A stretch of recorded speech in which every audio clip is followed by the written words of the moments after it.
As Russian attacks on Ukraine continue to intensify, local doctors are offering medical support. Here to tell us about it is Dr. Hudson Berrey, an orthopedic oncologic surgeon from here in Jacksonville who recently returned from Ukraine. Dr. Berrey, thanks so much for being here. Thanks for having me. Love to talk about this. So, Dr. Berrey, you are a former colonel in the U.S. Army. You Yep. spent a lot of your career in the military, and you served as the chief of orthopedics at Walter Reed National Well, Military Medical Center for a number of years.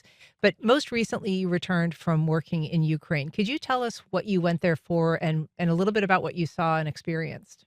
well, the reason I go is because I look at this as an existential threat. It's an existential threat for Ukraine, but it's also an existential threat for the West, for freedom-loving countries who want to stay independent.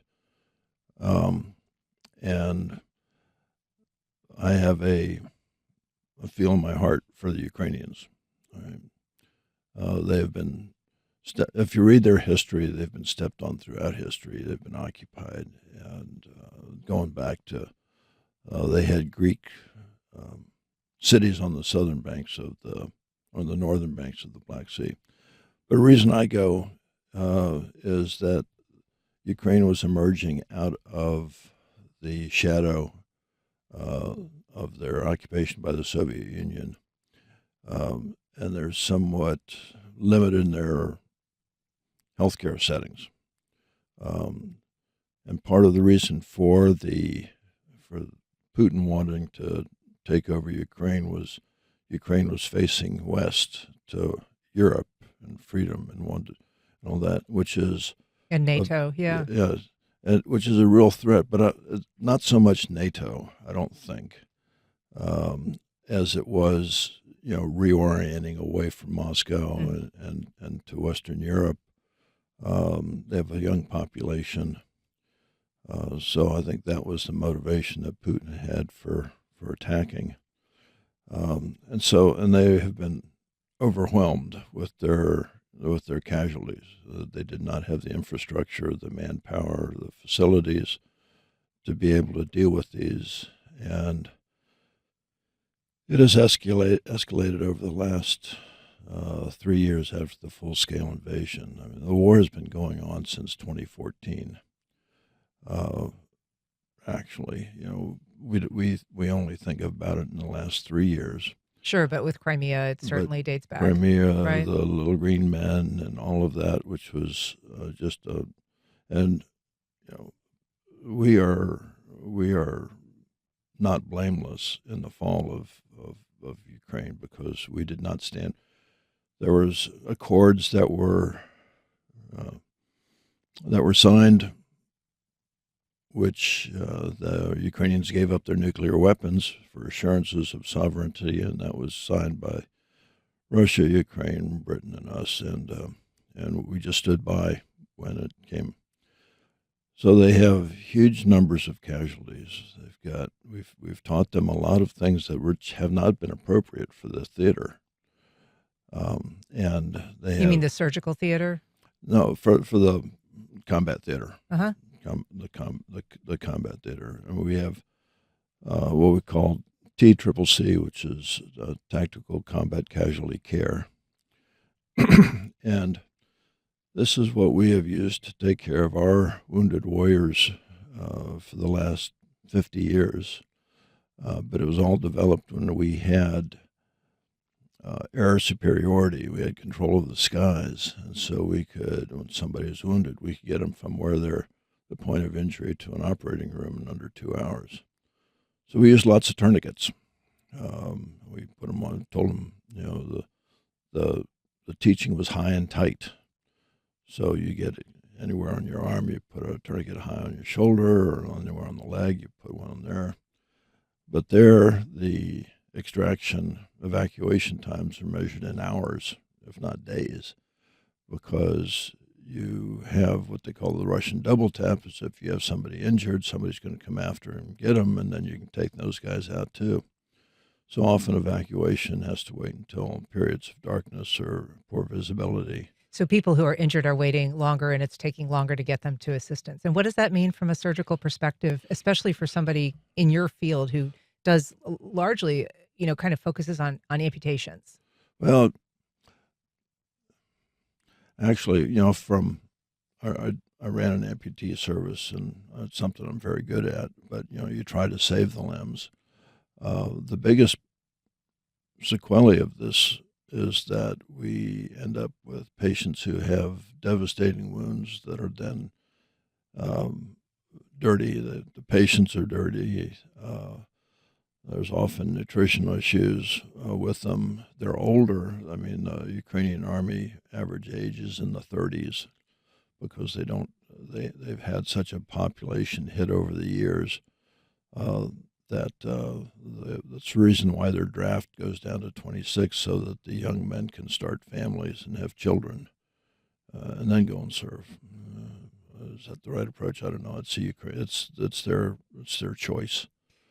So, but the end result is with this is that by the time the patients get back to the West, they end up with bad injuries that are infected with bacteria that are resistant to antibiotics. Hmm. So, and I've taken care of infections all my life in my role as what I call end stage orthopedics. It's it's the uh, last act of a desperate man, and that's the patients that end up on to me, and I enjoyed taking it as a challenge, so got pretty good at it. So I know that you sent some pictures of your recent time in the Ukraine. We're showing some of those. In Ukraine, we're showing some of those now. And so the surgery room that is something that you're working in. This is a training exercise, I guess, where people are working on That's correct. not human No. examples. Those Well, are animal examples. yeah. So we have with the Med Global missions, we do what we call a resiliency medical mission, and this was started a number of years ago. And we have we do a day of lectures, and then we do an animal lab day, and the lectures cover all of the topics that a surgeon would need to take care of an acute casualty, whether it's the heart, lung, kidneys, belly, burns, explosions, whatnot. And so that covers everything on day one, and then day two we'll have an animal lab that we use with pigs, because it'd be great if most of the time when we're doing this kind of training in the States, we do it with cadaver training, but you can't do that with Ukraine. And from an anatomic point of view, a pig is from the neck to the pelvis is pretty much the same as the inside as we are. So you're training people to work in this difficult setting, and so you're showing them some techniques. But I would guess that the pace and the intensity is also something that you have to try to prepare physicians for, and it's something that you've experienced. Can you just tell us a little bit about what it's like to be working in conditions where there is active fighting, where there is mass casualties, and round the clock treatments? Yeah, it's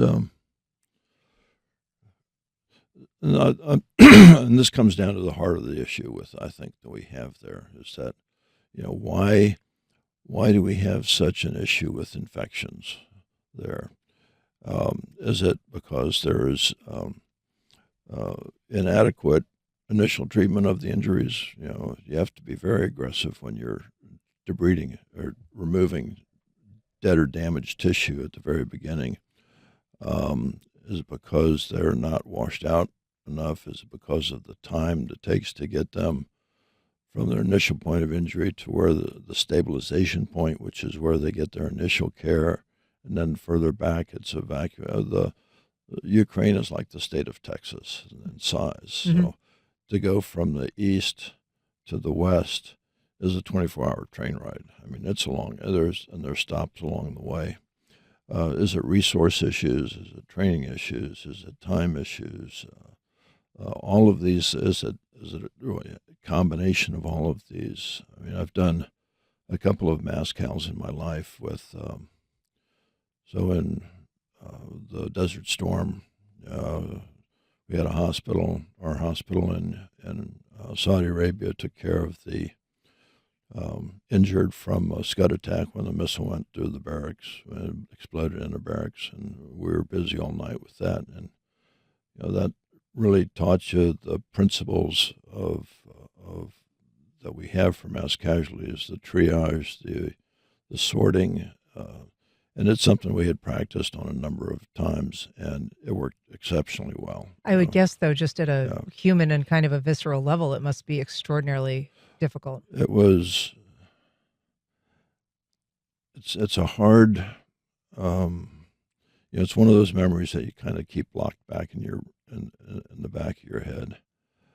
Um, so we did end up losing 3 kids that night, and I think so when you have triage, you have to allocate your resources. So you can't save everybody. You don't have all the time, people, and everything else. But more than 70 people did survive Oh, yeah. because of the care Yeah. you provided. I mean, there Yeah. was a Yeah. We had and it was the following morning as I was walking out of the hospital as the sun was coming up as we'd finished in the OR, and it was just kind of a sense of satisfaction and thanks that we were able to do the job we did. I'd been in El Salvador as an advisor in the mid '80s, and that was during the World Cup of 1986, and in the rest of the world, not the United States so much, but in the rest of the world stops during the World Cup. It's just, and the war stopped for the 2 weeks of the World Cup. Is that right? And then the finals were on Sunday, and then bright and early Monday morning, one of the El Salvadoran Armed Forces barracks got hit by the rebels, and we had a mass cal that day. And then Am I correct in understanding that soccer was actually a tool that you used with some patients to Oh. kind of motivate them to recover a little faster? Yeah, Or? it's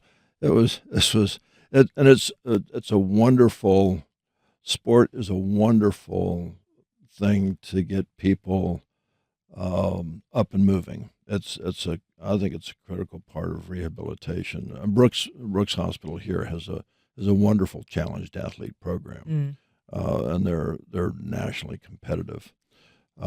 So there we had again a lot of amputees because they had homemade mines that guys would be stepping on and blowing off their foot, and so they had a lot of amputees. So we developed an amputee soccer program. So the guys would be on crutches in the field, and the goalies had to be an upper extremity amputee, and they would get into it so much that they would try to kick the ball with their missing leg and fall down in a heap, and everybody would laugh at them, and it was all good fun. But it was, and they brought the team to the States and played another soccer team. So.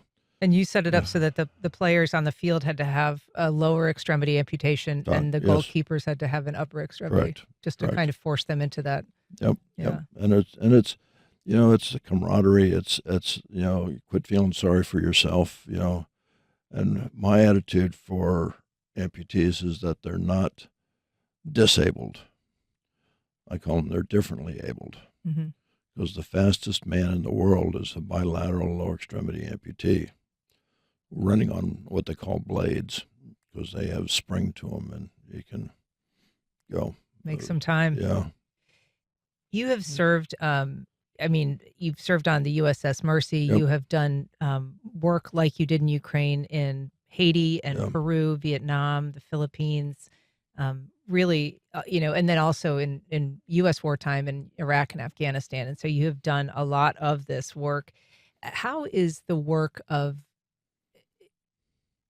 amputation perhaps different than we think of? I mean, I think a lot of us think of, wartime amputation as a fairly, Grizzly. yeah, and perhaps not so precise and not so, careful, that it's being done quickly. It's being done out of urgency and maybe without a great deal of care. Well, you do what you're taught, and so and it's part of what because I have a whole lecture on amputation surgery and the ways and it's excuse me, um, the the it's not operation of failure. It is it's a rehabilitation operation.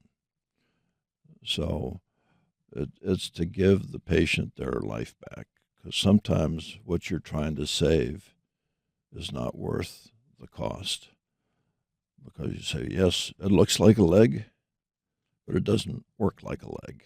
You know, it's painful. It hurt. We have wonderful ways of being able to salvage an extremity.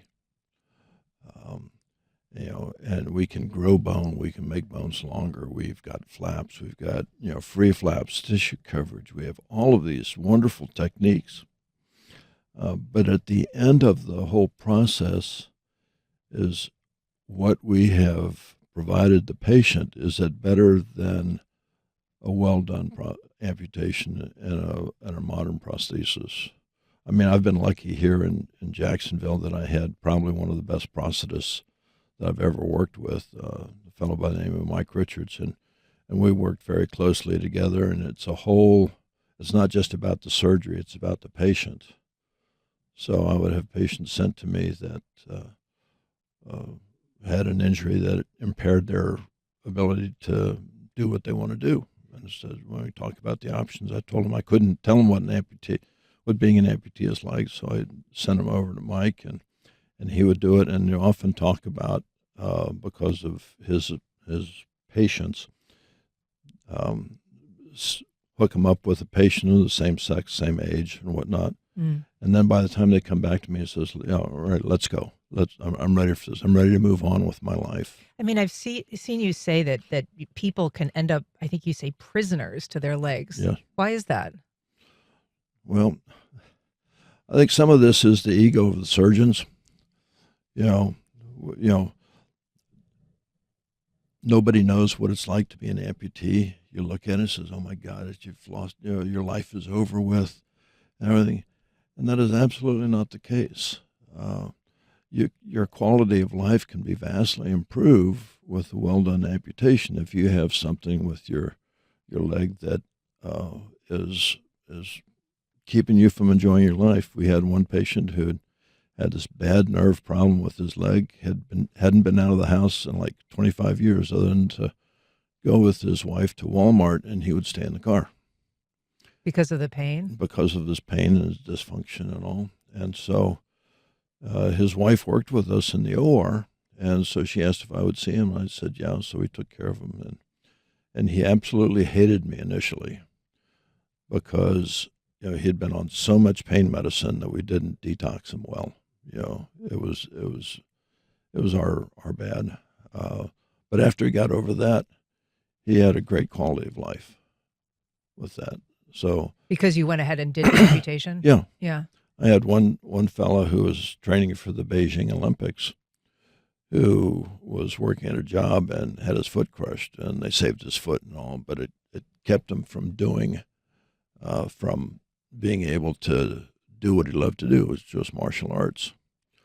So he got sent to me, and we did his amputation, and he had an exceptional result with that, and ended up on American Ninja Warriors. Oh my goodness! So I would say that's some mobility. So, and he wasn't successful, but it wasn't because of his legs. It's because of his upper body strength. Uh-huh. And he fell off the rings or into the pool of water or whatnot. So, but we have modern techniques that we can salvage things that look like legs but don't work like legs, don't work like feet. They can be stiff, they can be painful. When you have a well-done amputation, it can be a significant improvement. Well, Dr. Hudson Berrey, thank you for the work that you've done. Thank you for the work that you continue to do, and appreciate you being here this morning to tell us about it. Great. Love it. I'll keep going back as long as I'm able. Retire again? No. You spend 40 years doing this, and then you can't just retire and put it on a shelf. So you have to try to continue to find ways of giving back, and that's what I'm trying to do. Well, we appreciate it. Dr. Hudson Berrey,